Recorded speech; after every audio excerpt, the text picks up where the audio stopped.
Speaking of looking back, I remember maybe 15 years ago, Microsoft was still relatively inward focused, I guess, in the security arena, and it took a little bit of time before they basically sacrificed a young engineer by the name of Rob Hensing by sending him to a FIRST conference. And the first time a Microsoft security guy showed up at a FIRST conference, he was easily the most popular person in both good and bad ways at the conference.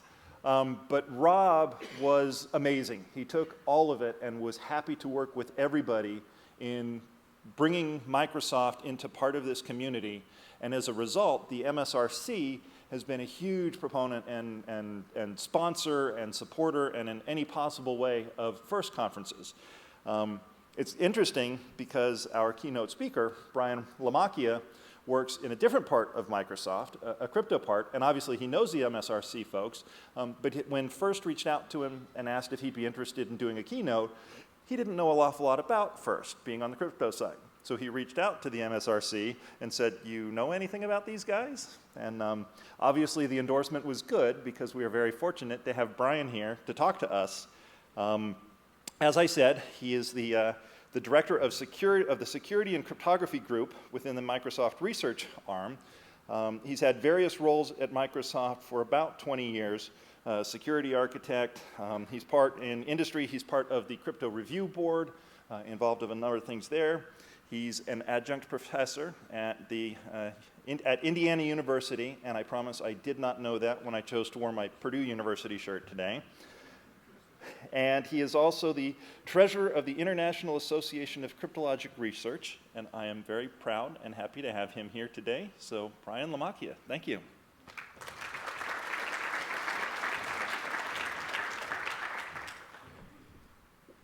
Thank you all. Okay, the laptop decided to rotate. Yeah. Can you guys see that? This is going to be real interesting here. Hold on a sec. It went into portrait mode, so I got to. This is not my laptop. So hi, I'm Brian. While the laptop is coming back up here for a minute, hopefully. Okay, tech support may want to come up and rotate this back because, of course, Windows 10 has decided that I'm looking at this the wrong way. So let me start by saying thank you very much. It's a pleasure to be here. As they said, I run the Security and Crypto Group at Microsoft Research, where we focus on trying to both do long-term research for the needs of the company out 10, 15 years, as well as near-term sorts of things. I've been asked here in continuing the theme of keynotes, of the morning keynotes, I'm here to talk to you about how we're going to make Stix and Taxi quantum resistant, and we'll spend the next hour doing that. Actually, assuming that my slides come up, we'll actually talk about more general issues in quantum resistant cryptography. How are we doing? Can you throw it into landscape mode? Okay, so let me try to. I don't have my slide here. So. It went into portrait mode. Yeah. Yeah. Take the landscape up. Yeah, you got to. Yeah. What? What do you want me to do? Control Alt down. There. Well, now it's upside down. Okay, I think we got it back. Thank you. You can tell I'm in research at MSR, okay? But I will send that over to the office team. There we go. And I got a clicker here, so this works. Can I drive off of that? Okay. You're going to drive it? I'll drive it manually. That's fine.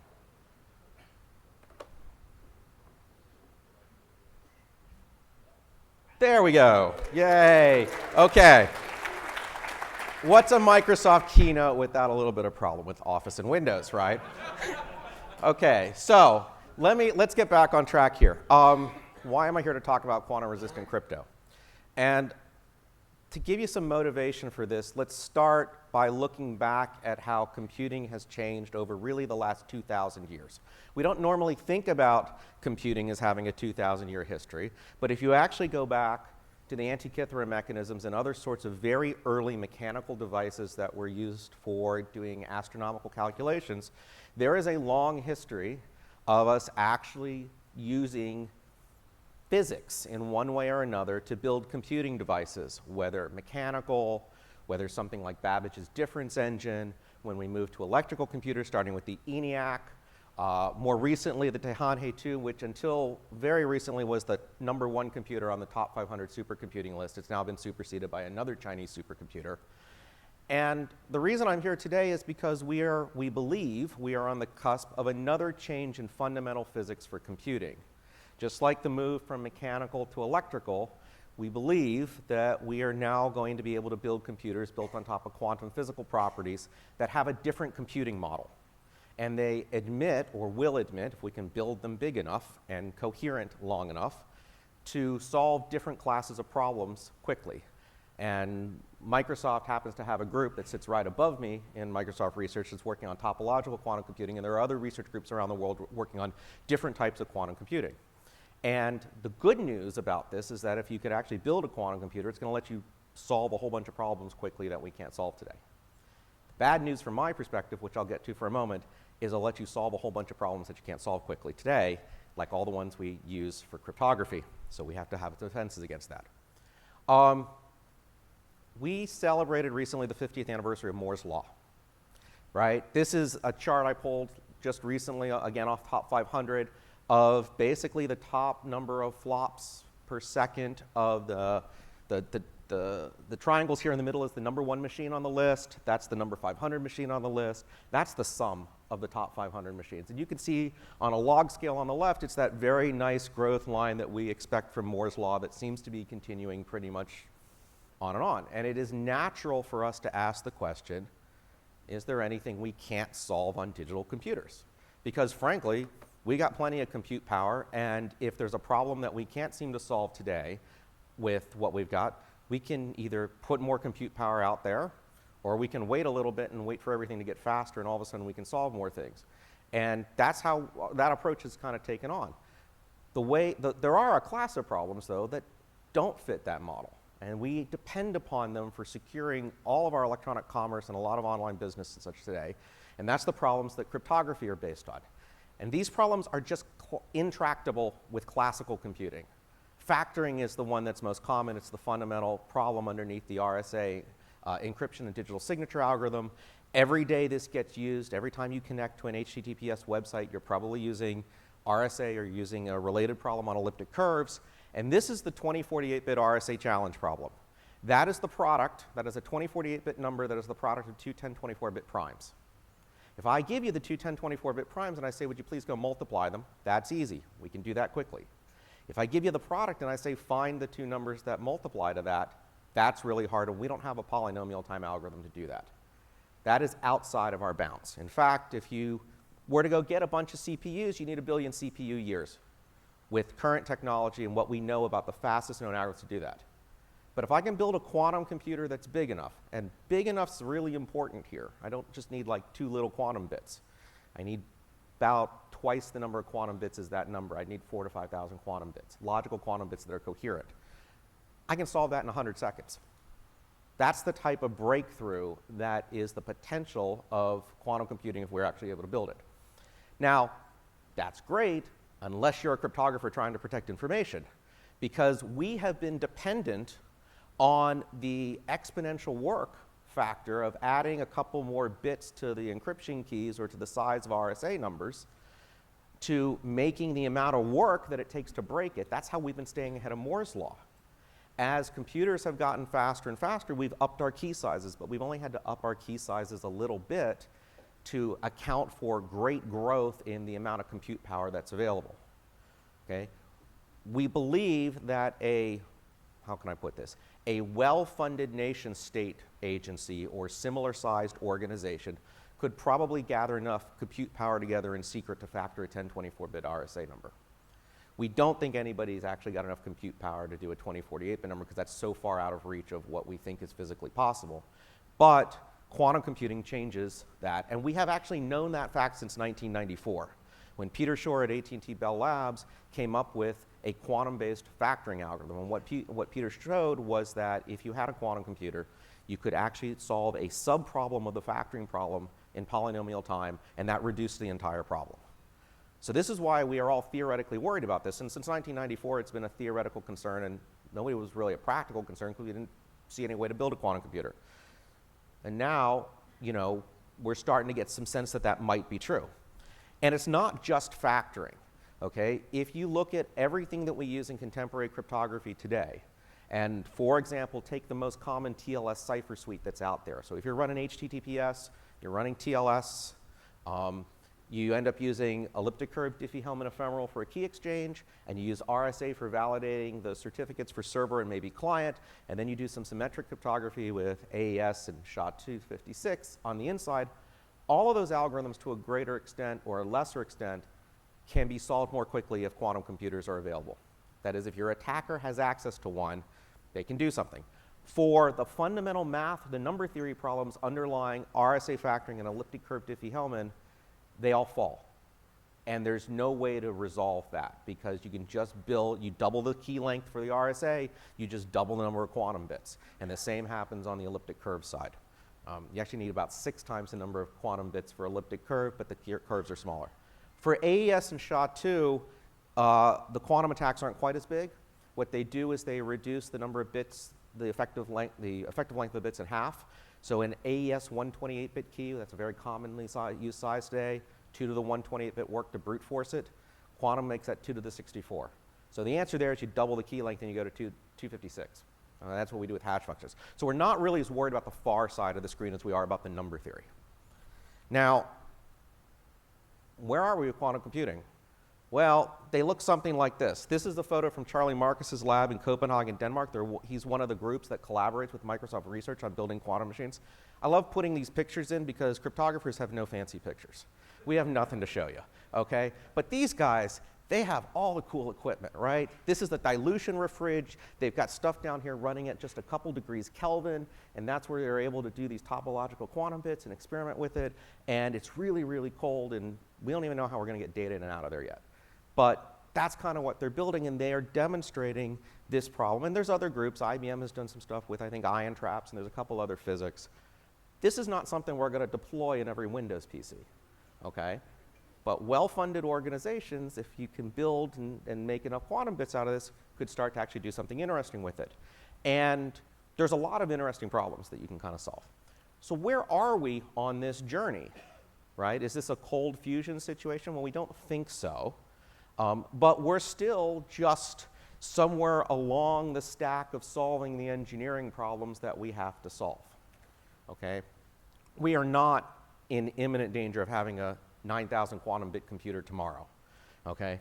This is actually a graph from a Deverett and Schkoff science article from 2013 where we are basically, 3 or 4 steps along the way, but we are making progress, or I should say the groups that are trying to build the computers that are going to break my stuff. They're making progress, and we're making progress in trying to defend against that. So this is kind of what's happening in the world, and the question now is, why should we care about this now? I'm up here telling you that there's a threat that's going to come sometime in the far future. This organization's worried about threats that are happening right now, and we all are, right? We're trying to defend the internet today against a bunch of things. So why do I care, and why should you be thinking about this? Well, it's real simple. We don't have a large-scale quantum computer now, but there might be one in, let's say, 15 years, okay? Could be 10 years, could be 20 years. There's a few people that say optimistically 5 years, in which case we're really in trouble. But let's say that roughly speaking, just to put your finger in the wind, 15 years from now, one or more organizations will have access to quantum computers big enough to break these types of algorithms. A well-funded organization could have it a little bit sooner, but let's just say that. How long does it take to migrate the internet to a new public key encryption algorithm? It took us at least a decade just to switch hash functions. We're still trying to get rid of SHA-1. You may have seen the ongoing wars between the browser organizations and some of the other certificate authorities trying to get SHA-1 out of places. Before that, it was MD5. We are not very good at migrating the entire internet and all of the embedded devices to new algorithms, and migrating to new public key algorithms is going to be even worse. We haven't even standardized on anything yet. Okay, so that's a problem. The second one has to do with recording of encrypted data. We have to assume that in communications that are encrypted today may have lifetimes beyond the working lifetime of the algorithms, right? If your data's got a 20-year or 30-year confidentiality lifetime, that data could be recorded by an adversary and could be broken down the road. And so even today, we have customers who are concerned about the long-term confidentiality of the data that they send. And we need answers for them. So how long is it going to take to even re-encrypt storage data? Things like that. And then to throw into this mix, we had this little announcement from the US National Security Agency in August 2015. Now, NSA doesn't say a lot very often. They don't really say a lot, period. In 2005, NSA came to the cryptographic community. They made an announcement at the RSA Security Conference, and they announced something called Suite B, which was their set of algorithms that they were going to back and that they wanted the commercial industry to implement for use in up to top secret, which in NSA terminology isn't actually that secret, but it's top secret, okay? And this was a set of algorithms using an elliptic curve and some curves they specified in AES and SHA-2, and we all went and implemented that. It was one of my jobs for Vista and for this device none of you probably ever heard of called a Windows Phone that I did the crypto for that. And the most interesting was that's been what we've kind of been following the guidance for 10 years. And then in August, without any announcement, NSA made an update to their website. It was a stealth update that folks just kind of noticed that talked about the transition to quantum-resistant crypto, including this line. For those partners and vendors that have not yet made the transition to Suite B elliptic curve algorithms, we recommend not making a significant expenditure to do so at this point, but instead to prepare for the upcoming quantum-resistant algorithm translation. Now, you show that to developers that you've just tasked with moving to elliptic curve, and they're going to say, why should I bother? I'm going to move on to something else. And in fact, there was a lot of pushback to NSA saying, well, how much should I invest to keep going? You know, how much of my sunk cost is worth going to elliptic curve? And they did a fact that said, well, if you're 70% of the way, you should kind of finish, but maybe if you're not that far, you should kind of hold off because something might come down the road, and it was very vague. But this caused really everyone to take notice that a transition was going to be coming soon, possibly by specification from the NSA, possibly by other folks, so we needed to really start paying attention. So to be clear, what I'm talking about here are cryptographic schemes that we believe will be secure against both classical attacks that we know today, as well as if your adversary has access to a big enough quantum computer. We call this quantum safe or quantum resistant. This is not quantum cryptography or quantum key distribution. Some of you may have seen an article that was in Science, I think yesterday or the day before, about the Chinese government demonstrated that they could do spooky action at a distance over 1,200 kilometers. So they've got a satellite now that actually creates entangled photons and beams them down to 2 different ground stations in China. And you change one photon here and it changes 1,200 kilometers away. That's not what we're talking about. We're not going to be building photonic equipment into every laptop that's sitting out there. But what I want to do is come up with classical algorithms that could resist the types of quantum attacks as well as classical attacks. So that's the problem, because I've got things that aren't going to solve that problem. And the reason that we're really concerned about this now is because of the potential 15-year time horizon for the work we have to go do. So back in 2015, when I actually started this project in my group, I went upstairs to the quantum guys and I said, how long is it going to take for us to get a reasonable sized quantum computer? And they gave me the 15-year number. So I said, okay, it's January 2015. Let's think about having a quantum computer in 2030. What's that mean in terms of doing the research on algorithms, trying to test them out, trying to standardize them, trying to even roll it out in a big company like Microsoft, trying to get it into software stacks and deploy? I'm out of time. That was the conclusion in January 2015, was we were right on the edge of being out of time when you actually look at how long it takes to do all of the work to come up with a new set of cryptographic algorithms and evaluate them and decide whether or not they're actually usable and deploy. And now to give you an update, we're here. at that point. The double question mark is 5 years from now. If we get a quantum computer by then that's big enough, we're not going to have stuff deployed. We're going to be in, as they say, a world of hurt. At 10 years, we're likely to have more stuff ready to go, and through the standardization process and deployment and the testing and that sort of thing. But that is why that the cryptographic community is actively working on this. And it's also why the US government is now launching a competition to develop and choose new quantum-resistant algorithms for standardization.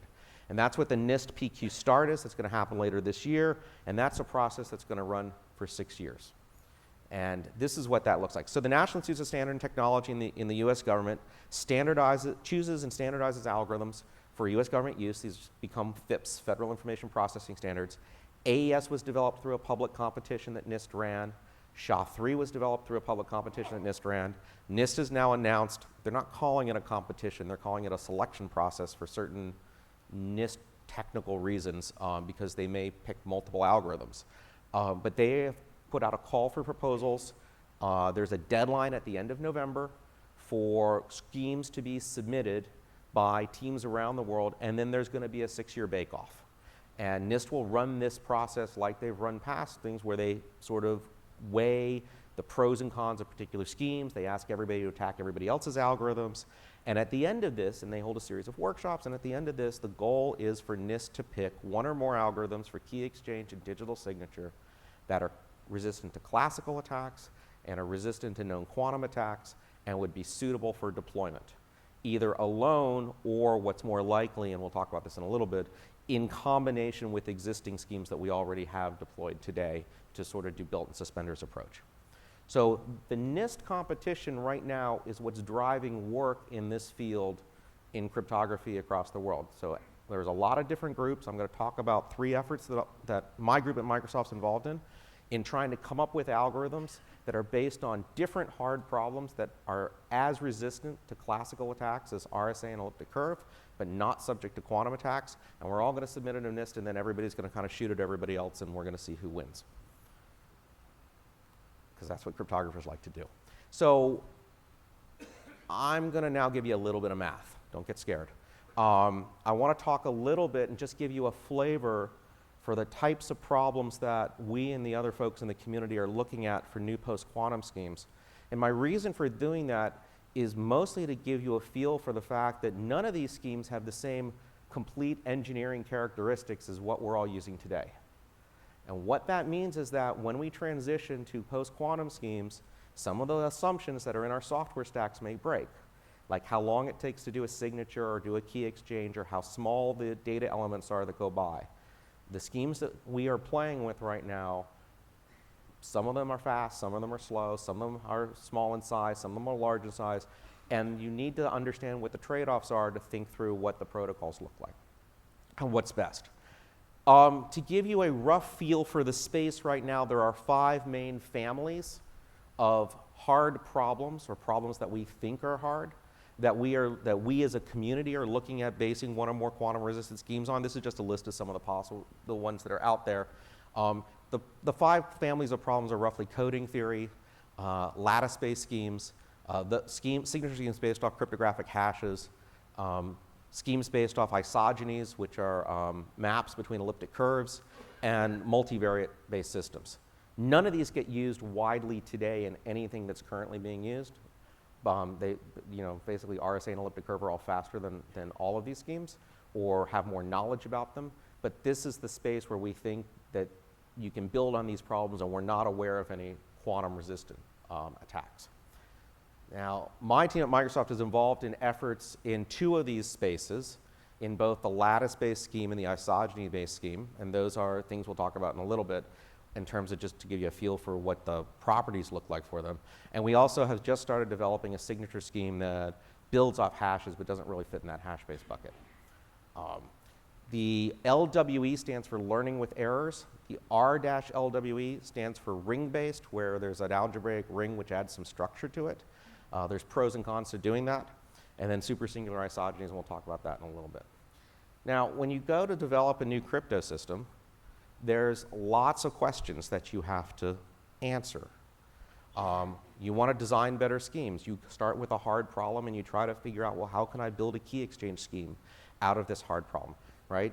You start with factoring and you try to figure out, how do I build a digital signature algorithm or a key exchange algorithm out of factoring? It's not as easy as just doing the raw RSA operation. There's a lot of engineering steps that happen there, because there's a lot of ways that even if you have built on top of factoring, the system can fail.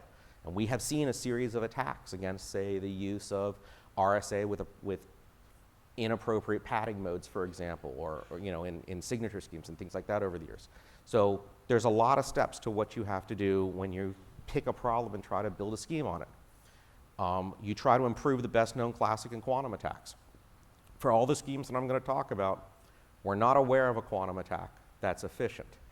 That doesn't mean there isn't one, right? We have no proofs in this space that any of these problems are the equivalent of NP-hard. Okay, there is no proof that we're guaranteed. So this is an area of active study, and the classical attacks on all these problems have not been studied as much as factoring has, which is one of the reasons why we're not comfortable necessarily using just any of these as a replacement. We do the belt and suspenders approach because we think that we have more confidence in the older problems. In cryptography, old is really good. I keep telling my younger developers that, old is good. We want problems to be studied for a long time, and we want folks to be able to have, and we build confidence in problems by actually trying to break them and failing. Okay, so we're going to try and improve our classical attacks. We have to pick parameter sizes, and there's a lot of engineering trade-offs. If you choose your problem too big, you end up sending too much data, and you slow down too much for the amount of security that you want to be competitive. If you don't choose your parameters big enough to try to speed things up, you might get broken quickly.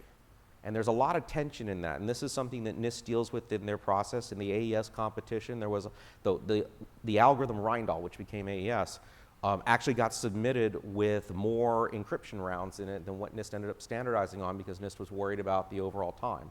Now, at the end of the day, instructions got put into CPUs for doing that, and it was less of a concern because your Intel processor, for example, has an AES instruction in it.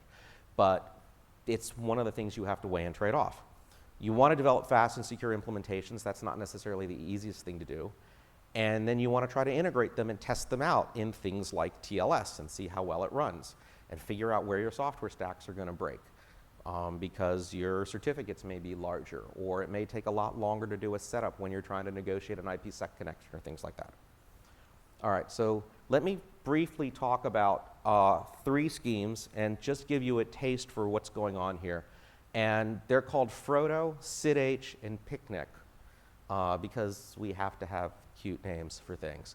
Let's start with Frodo, which is our learning with errors key exchange. Now, why is it called Frodo? It's called Frodo because 4 of the folks on this list originally did a ring-based learning with error scheme that they integrated into OpenSSL as a proof of concept. That got improved by another group into something called New Hope, which is sort of the leading ring-based scheme. But that ring adds algebraic structure, so of course we want to attempt to get rid of the ring. Okay, thus Frodo, thus humor among cryptographers. Okay. So this is a collaboration between researchers in my own organization at Microsoft, Google, NXP, CWI in the Netherlands, McMaster in Canada, and Stanford University, and this will be sort of one of the schemes that we submit to the NIST competition. The nice thing about these lattice schemes are that they're fast, and that they're very competitive in terms of speed when you compare them to what you're using today for RSA and elliptic curves, and I'll show you some numbers in a bit. The downside is that the keys are relatively large, and the assumptions that we have made in software stacks today about the size of our signature keys or our encryption keys don't necessarily hold when we're looking at this problem. So fast but large. Okay, this is the most math I'll put on a slide, at least for this scheme. The basic idea in a lattice scheme, and I'm going to walk you through a toy example in a minute, is we are choosing samples, and we're doing basically linear algebra but adding a little bit of error to it. And I'm asking you to distinguish between whether or not I actually did linear algebra and added a little bit of error, or whether I picked some values at random. And that's a hard problem to actually distinguish, and we can use that as the basis to build a scheme. The best known attack against this class of problem are the set of algorithms like LLL that try to find the shortest vector in a lattice. And we can build post-quantum security of at least 130 bits of security. That's comparable to AES 128 in the classical realm, and we can get 144 bits of classical security. What's this thing look like? Now let me show you the toy example. This is equivalent to doing RSA with like 21 is 3 times 7. The fundamental problem here is I'm going to ask you to solve a system of linear equations. You choose a public matrix in blue. I have a secret little element in red, and I multiply and I tell you what the answer is. Now, if I give you the blue boxes and I ask you to find the red boxes, you'd all have to go back and think through your basic linear algebra that we've all forgotten from many years ago. But that's actually doable. That's Gaussian elimination. That is an easy problem to solve. And even though I am doing that mod 13, that's an easy problem to solve, okay? Okay, trust me, it's relatively easy as these things go, okay? Okay. As these things go, it's easy. Now I'm going to make it harder. And I'm going to add a very small vector of error terms, a little bit of noise. Not a lot of noise, just a little bit of noise, sampled from a Gaussian distribution. And I'm going to say, okay, I'm going to take my matrix that's public, I have my secret value, I sample some error, that gets mixed in, and I give you the answer back on the right-hand side. And now there's two problems. There's a computational problem and a decision problem. The computational problem is if I give you the blue elements and I tell you that there's a secret red and some noise, can you find the red? And that's equivalent to basically, I can cast this in lattice terms, I can cast it in matrix terms here. Can you figure out what the red is? Where the yellow is restricted to being sampled off a particular small error distribution. That's hard. The equivalent decision problem is if I give you the green and I give you the blue, can you tell me whether the green was actually computed this way or did I just make the green up and choose random values? Okay, that's actually hard. That decision problem's hard, the computations problem's hard, and we can use that difficulty to cast, to make a public key scheme. Now, I'm not going to actually do it with 7x4 matrices over mod 13. That's a toy example, okay? What I'm going to do it over is something in the real world where I'm doing 752 by 8 over 16-bit values, and I'm sending about 11 kilobytes of data across in the matrix. And that blue is basically the public key. So now I'm talking about, instead of an RSA 2048-bit value or a 4096-bit value, I'm talking about 11 kilobytes of data. And that's fast, but that's kind of one of the problems we're working on. Now let me give you the other side of what we're, another example of a way that the problem spins a different way, small but slow. And this is what we call SID-H, which is super singular isogeny Diffie-Hellman. Okay, that's probably a scary term, but let me explain what we're doing here. This is a different collaboration. You'll notice that it was Microsoft and Google on one of them. I've got some folks from Amazon on this one who are working with us along with researchers at Waterloo and Versailles and Radboud University. And here we're looking at a different type of problem on elliptic curves. So those of you who may have seen elliptic curves and the pictures of how I do point addition, it's a similar sort of problem. What I'm trying to do is build a different type of Diffie-Hellman on it. And I get small keys, but it's relatively slow. And here's okay, so a little bit more math than I promised. The basic idea in super singular isogeny Diffie-Hellman is I take two elliptic curves that have the same order and are not identical but are similar in structure, and I'm playing with mappings from one curve to the other that maintain the structure. You might remember when you took an algorithms class, all those problems that you had to show where I've got a graph and I've got another graph and the graphs aren't identical but they have the same structure, and I can show if I do a cyclic path in one, it maps to a cyclic path in another. It's kind of a similar sort of scheme here, except I'm doing this over curves that are of very high order, and I am trying to show mappings. And the analogy to thinking about this to what you may have seen with Diffie-Hellman is if I'm doing Diffie-Hellman over finite fields, Alice and Bob each choose a secret exponent, and the hard problem is to do a discrete log, right? Alice chooses a secret and raises a generator to her secret, sends it to the other side. Bob takes that and raises it to his secret power, and they've agreed because G to the A to the B is G to the B to the A. In elliptic curves, we do a complete, it's an analogy of that, except it's point addition on elliptic curves.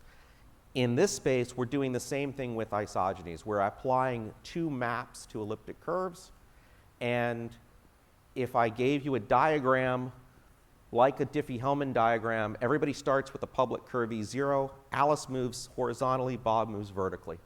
So Alice has some secret map, gets a curve. Bob has a secret map, phi b, gets a curve. And then they swap information, and they end up at the point in the lower right, but they have not passed enough information publicly to let anybody who only sees the information going across the wire to compute that. And I'm simplifying here a bunch, but basically, we are able to use this property of mapping between curves of similar structures to build up a similar analogy to what we do with Diffie-Hellman. Now we can set that aside. Let's look at some performance numbers and think about what the trade-offs are. If I'm running RSA today with 3 kilobit keys, I chose 3 kilobit just to give you something that was roughly the same size as this. On a good implementation on a Core i7 running at 3.4 gigahertz, takes me 4.5 milliseconds to do an RSA key exchange. And I end up sending about 384 bytes each way on the wire. Alice to Bob and Bob to Alice. If I go to elliptic curve, and this is part of the reason why cell phones tend to use elliptic curves, I can do equivalent security strength in 1.4 milliseconds, and I'm only sending 32 bytes each way. I don't have anything that makes both the time requirements and the size requirements with any of the problems that we're looking at. So if you take New Hope, which is the best sort of ring-based LWE scheme out there, it's really fast, but it's sending 2 kilobytes of data across each way. You take Frodo, we're at about the same speed as ECDH, but I'm sending 11 kilobytes of data across the wire. If I go to SIDH, I can get down to 500 bytes of data. That's great, but it's going to take me 56 milliseconds. And we think we might be able to get another factor of 5 out of that, but we're not going to be able to necessarily hit the times. So if I am looking at deploying this into an existing system, part of the challenge is I may have made engineering assumptions in my implementations that I'm about to go break when I try to deploy one of these.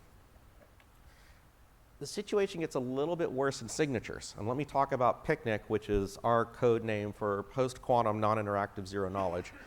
PICNIC's a lot nicer. This is another collaboration where researchers at Microsoft are working with 4 other institutions to come up with a signature scheme that actually isn't based on any number theoretic problems. The way to think about this scheme is that we are using the hard problems of finding hash collisions. And we all know about hash collisions because we've seen hash collision attacks get used in places, and we understand how, how SHA-1 has now fallen because it's been demonstrated, an actual collision of SHA-1's been demonstrated. And if you have knowledge of a block cipher key, or you have knowledge of a hash collision or a hash preimage, we can actually build that using a whole bunch of heavy lifting in theoretical cryptography to build something called a zero knowledge proof. And a zero knowledge proof is exactly kind of what it sounds like. I'm able to convince you that I know some secret without actually showing you the secret. And there's a whole body of theoretical work in this space. And what we do is we are able to conduct, they start as interactive. So I can convince you, I'm going to prove to you that I know a fact. You may query me you ask me a bunch of questions, and I'm able to only answer them and convince you of that fact in multiple rounds if I know the secret, but I don't actually ever leak to you the contents of the secret itself. So that was kind of where zero knowledge proof started. And then in the cryptographic theory space, they turned into non-interactive, where you sort of capture all of the rounds into a package, and you can send the entire proof across with many rounds of this of interactivity sort of packaged up into one non-interactive send. And we can do that and build a signature scheme out of that. And we actually have code, and we've demonstrated this work in an OpenSSL. And it's slow and it's big. So there's an RSA 4096-bit signature. If you were doing that, let's say you're a root CA. That's a common key size that you'd use for your CA, right? Microsoft's roots are all 4096-bit RSA keys. Takes about 6 milliseconds to sign with a good RSA operation. Verification's very quick because that's part of the way that the trade-off works in RSA if you choose your encryption exponent properly. And you send about 512 bytes of data across.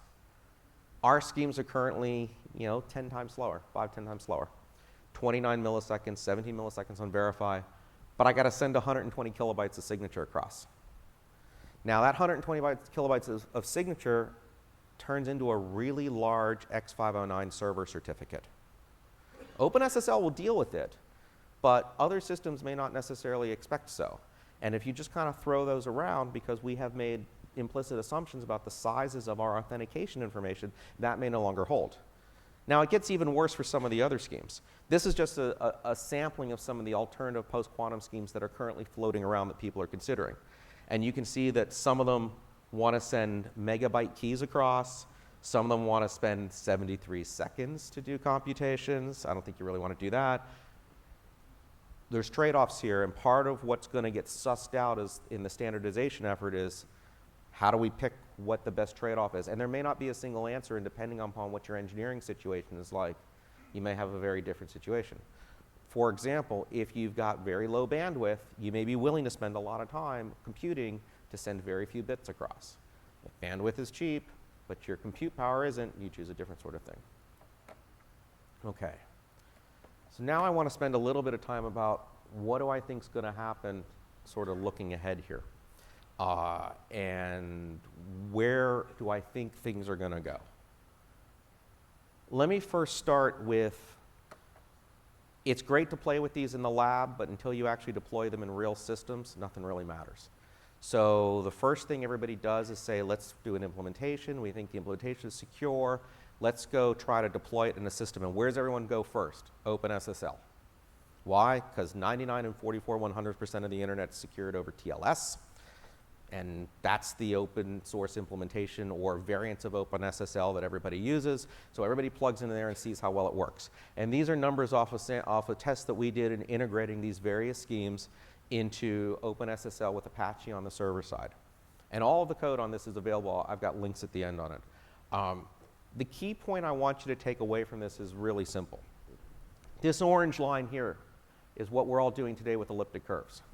And I've got 1 byte, kilobyte, 10, and 100 kilobyte payloads in terms of connections per second that I can actually do using that scheme. So higher is better here.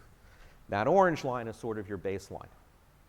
If you're willing to throw away the classical scheme we're using today and just go with the ring learning with errors, you can actually go faster. But none of us believe that that's actually got enough maturity yet to do that. So we're looking at combination schemes where we would do both belt and suspenders. We would do what we currently do today mixed with the post-quantum scheme. And there we slow down a little bit. With some of our non-ring schemes, we slow down a little bit more. Entru's another competitor out there. They're a little bit slower. But at most, I'm paying a factor of 2 cost. If I had to deploy an algorithm today and I had to make my best guess, I do have things that we could put into the OpenSSL stack and kind of put out. We would have to pay a performance cost on doing that, and we wouldn't know really enough about the security of it. But if you said, Brian, we have to deploy something today, there are some trade-offs, and we could do something. And OpenSSL, we have demonstrated, we've actually got a full demonstration with all of our algorithms using the signature scheme as well. And I can do an OpenSSL end-to-end handshake, and the code works. Passes more data across, the certificates are a lot larger, but we can actually make that go. Now, okay, everybody starts with OpenSSL, but there is more to the world than just TLS, okay? And I don't just mean IPsec and SMIME and things like that. So everyone had started by doing their own patches, and there's lots of patches to OpenSSL out, and then Douglas DeBille at McMaster said, this is really kind of stupid. Why don't we define one API for everyone to plug their post-quantum schemes in, and then we'll integrate that into everything. So he started something called the Open Quantum Safe project. It's public, it's up on GitHub. It's a common API for all of these schemes. And we and now lots of other teams are plugging into Open Quantum Safe, and then we integrate that into things like OpenSSL, OpenSSH. We just finished doing key exchange on that. Code's coming shortly. And we're looking at integrating this standard API into a lot of other protocols as we need them to kind of make things available. And all of the things I've talked about so far and other schemes from other teams are available through this. So if anyone in here is actually looking at wanting to play with this code, start with OQS up on GitHub and then start there, because that'll be your easiest way to start integrating in a lot of different options, and then you can play mix and match and test in your environment. How am I doing? Okay, 10:30. So I just have a couple more slides, and then I want to go to Q&A, because there tend to always be a lot of questions about quantum. Here's the takeaways I want you to come away with off of this. One, quantum computers are coming, maybe not for a decade or more, maybe not for a little bit longer than that, but eventually, within the protection lifetime of data that we are currently generating and saving today.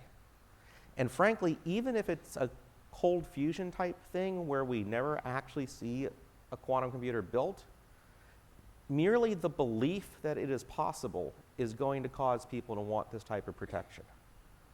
So one of the things that I am dealing with on a regular basis are customers who believe that the capability will be in someone's hands in the not too distant future, even if not necessarily known publicly. And that in and of itself creates the need for quantum resistant algorithms, okay? This is why we're planning now, because we have seen how long it takes us to transition from much simpler algorithms, okay? We're still not all on SHA-2. We're still getting rid of SHA-1. Heck, I still have people inside of Microsoft who come to me every so often with an MD5 hash function used somewhere in a Microsoft code base. Or we acquire a little company and we do the first code review on their code, and all of a sudden they're using MD5 all over the place. Or triple DES or something, right?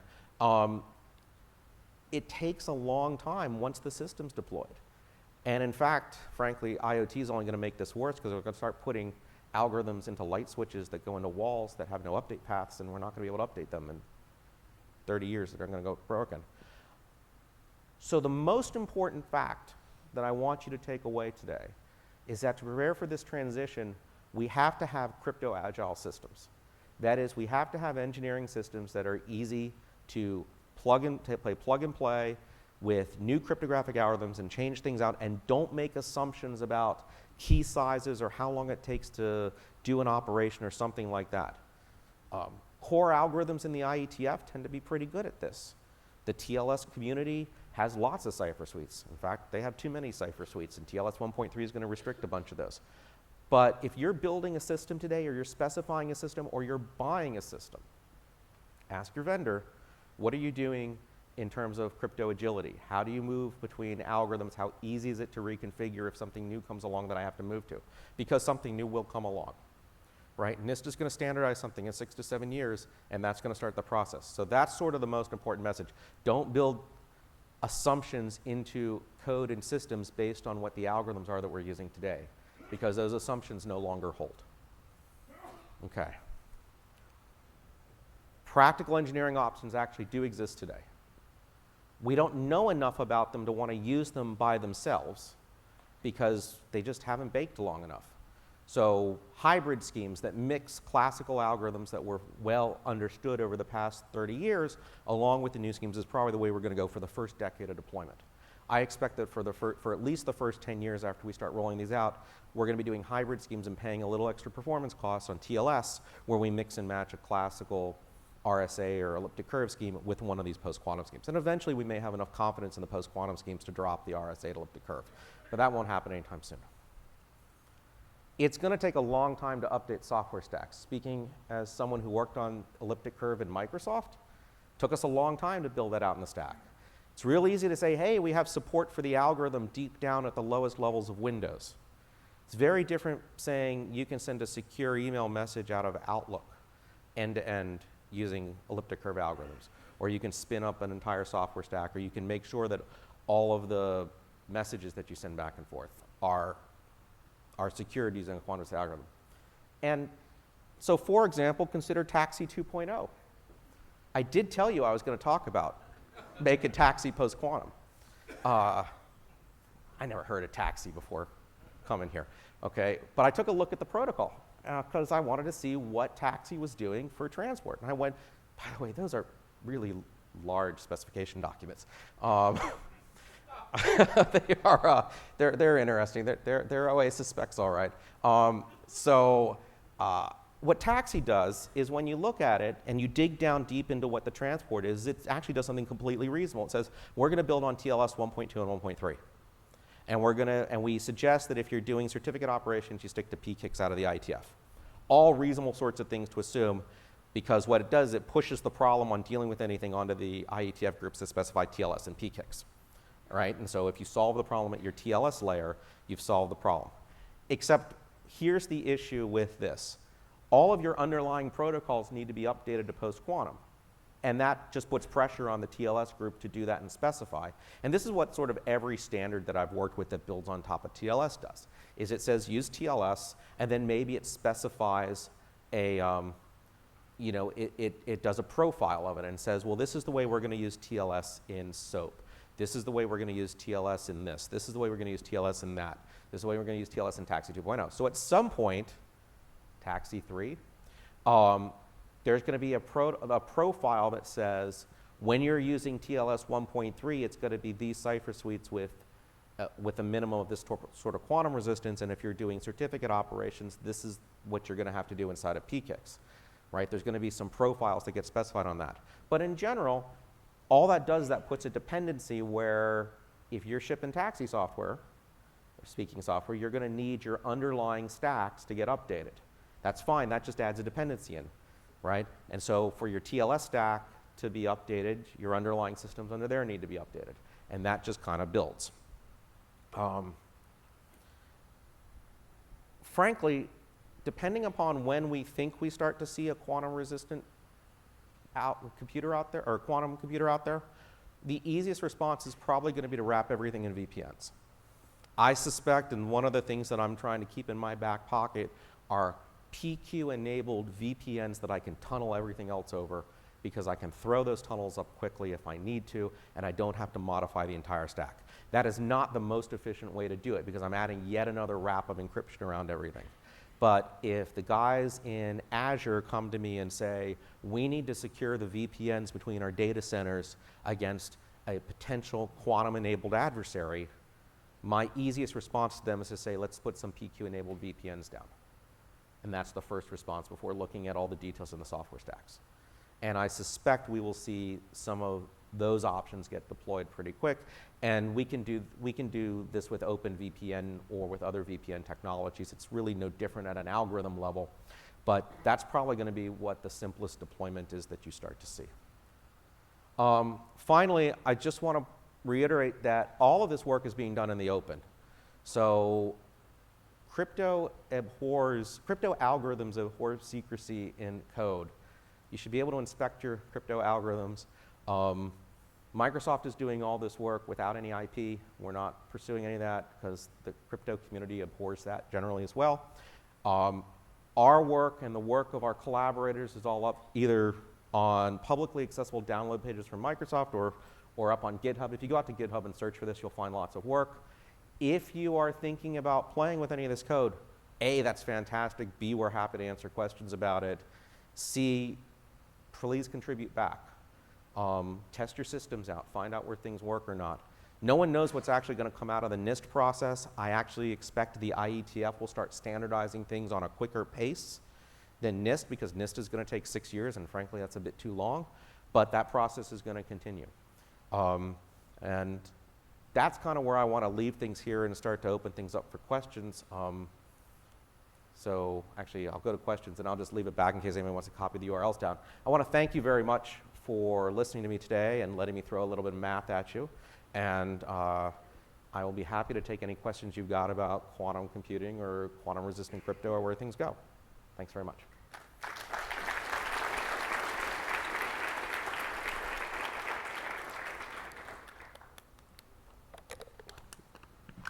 Okay. Hi. Yeah, it's working. So I have one question for you.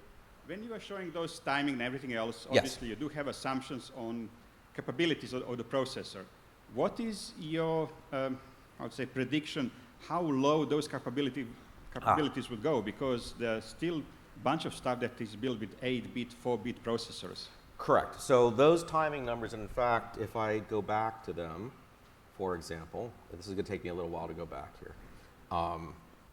You'll see that on, for example, on the key exchange ones, we were all assuming like reasonable speed Core i7s, right? So these are pretty fast processors, okay? So it is absolutely the case that you have to look at a wide range of processors, and if you're looking at a very small IoT device that's got a 4-bit or an 8-bit processor, you know, that you're not going to get these kinds of speeds, and things are going to, and your trade-offs are going to be different, and you may choose something where I really need very small cycle times and I'm willing to pay a space cost because that's a trade-off. Or you may go the other way, right? The other thing I want to point out is that it is possible that we will see, depending on what's chosen for standardization, specific instruction sequences, you know, instructions get defined for new processors, just like Intel has done this for AES and for SHA-2. Now, that's not going to help your 4-bit microcontroller, frankly, okay? Not much may help your 4-bit microcontroller.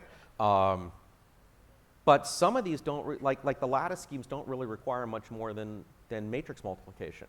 And they may be well suited, even if you're spending a lot of data, you might say, in that environment, I'm willing to pay the cost of having enough memory around to hold larger keys and buffer because I've only got a small amount of compute. I'm sure there's also someone from an ARM processor manufacturer who would be happy to sell you a better processor too in that environment. You know, that's a real trade-off because we're starting to see, you know, 32 and 64-bit processors show up in cables, right, all over the place. And so there's a question about what's the capability.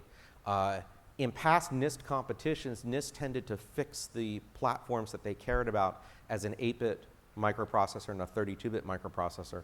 And I actually think that was a bit of a mistake because their standards are going to be around for a long time and the processors move a lot faster. So you really got to kind of predict where the processor advancements are going to go. But if I'm talking about satellite communications and I'm launching something and I need to have a post-quantum secure channel between a ground station and a satellite, and I really care about bandwidth and I'm not going to be able to update the hardware, then yeah, I may make a very different trade-off on that. But yeah, these are all, none of these are as performant as what's being used today. And so if you're struggling to do RSA or elliptic curve today, you're going to struggle a little bit more. That's my answer. Other questions?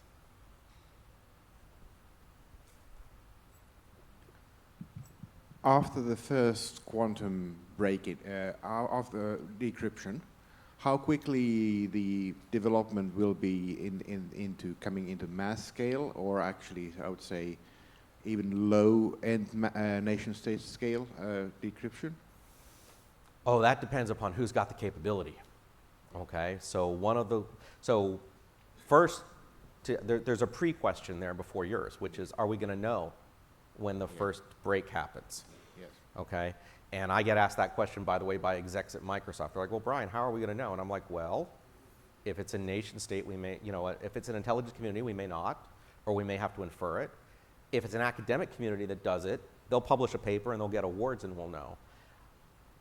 You know, if I can build a quantum computer at scale, if I'm able to construct 9,000 or 10,000 logical quantum bits, which is what I need to go after these, I'm going to be able to build 20,000, right? By the time you get to that scale, I mean, we're struggling to build a few and to keep a small number coherent. If you solve the engineering problems to build many, then you're going to be able to turn out more quantum computers. Now, they may be really expensive. You may not have a lot of people that buy them, and they may be tasked with other problems. Let me put it this way. What's the market for selling quantum computers that are tasked with breaking crypto? There's probably 3 buyers out there I can think of off the top of my head, okay? And they all have 3 or 4 letters in their agency names. You know, I mean, Microsoft doesn't have an interest in buying a quantum computer or building one to break crypto. We want to make the capability available, right? You know, if we had one, we would make that available as part of, you know, cloud services, rent quantum computing time for solving new problems. But I think it would fall pretty quick. And really, as far as cryptographers are concerned, all you got to do is demonstrate it once. Okay? Mark Stevens in March of this year, late February of this year, demonstrated a SHA-1 hash collision. Okay? That was a breakthrough moment for SHA-1. We knew that was coming. I had somebody working with Mark for about 3 or 4 years because we figured that was where that was going to come out. And that's why we've had collision detection code for SHA-1 that we've made available and we're now integrating into systems. As soon as you demonstrate it once, the assumption is the algorithm's broken. So if someone demonstrates that they can factor with a quantum computer, say a 2048-bit RSA number, as far as the cryptographic community is concerned, 2048-bit RSA is dead. And since I'd only need to double the number of quantum bits to go up to 49-bit RSA, we'd assume that's dead too. So it'll happen very quickly. How will the post-quantum computing era change the discussion on government access to crypto, and will there be will you see solutions? Government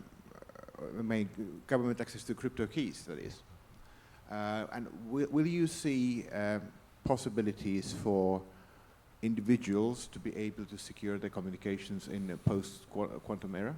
So that's a very good question. I also do get called into these sort of law enforcement conversations because law enforcement says, hey, you know, what can we do to get access to these sorts of things?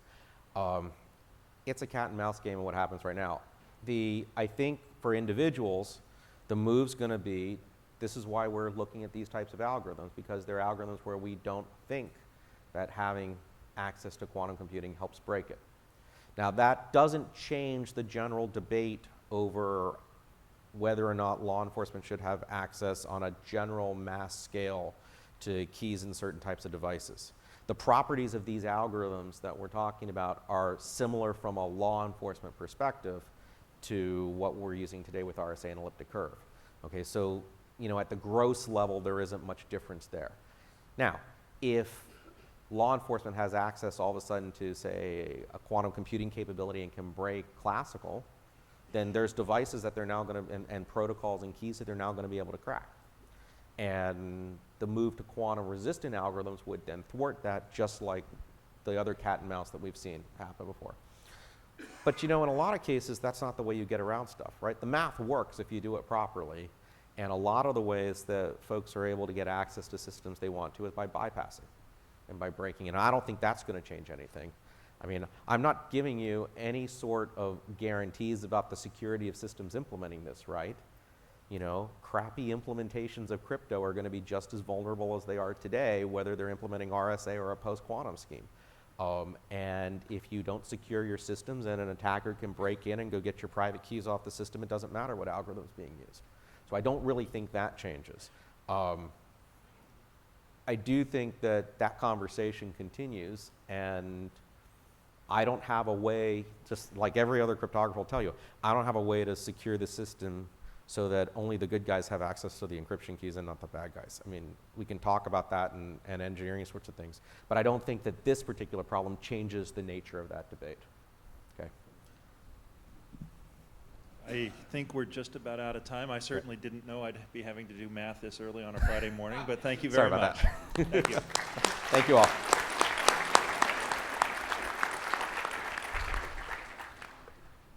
Coffee break.